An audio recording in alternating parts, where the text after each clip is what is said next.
Pakistan Prime Minister Nawaz Sharif's meeting with President Obama aims to ease tensions between the two countries. The meeting comes just a day after Amnesty International released this report detailing how U.S. drone strikes in the North Waziristan region have resulted in the deaths of hundreds of innocent civilians, stirring anti-American sentiment and emboldening militants. We have to basically end the control, the impunity that human rights abusers have in that region, be they the US and the CIA, Pakistani forces or the Taliban and Al-Qaeda.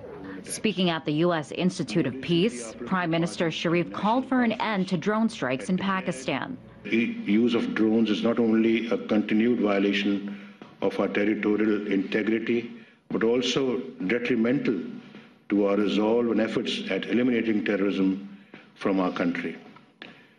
This issue has become a major irritant in our bilateral relationship as well. I would therefore stress the need for an end to drone attacks. The Obama administration has maintained that drone strikes target terrorists with precision while aiming to minimize threats to civilians. But Amnesty International's report suggests some of the strikes have violated international law. The human rights group is calling for an investigation.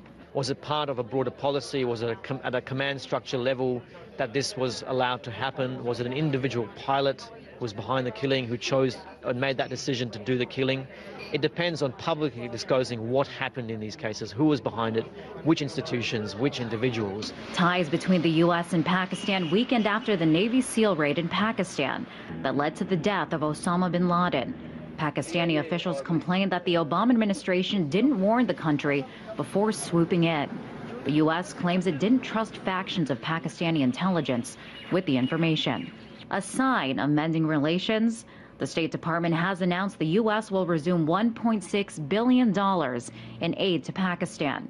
In Tuesday's speech, Sharif highlighted the two countries' common interest of a stable Afghanistan, a nation with an uncertain future as the U.S. winds down troops. I am, however, aware that the greatest challenge to Pakistan comes from terrorism and extremism. But Pakistan is neither a source of nor the epicenter of terrorism, as is sometimes alleged. Well, the rhetoric has toned down in the dispute between the U.S. and Pakistan, but there remains a deep divide between the two countries. While this meeting at the White House is seen as a significant step, it's unclear how much it will really lead to rebuilding relations. In Washington, Liz Wall, RT.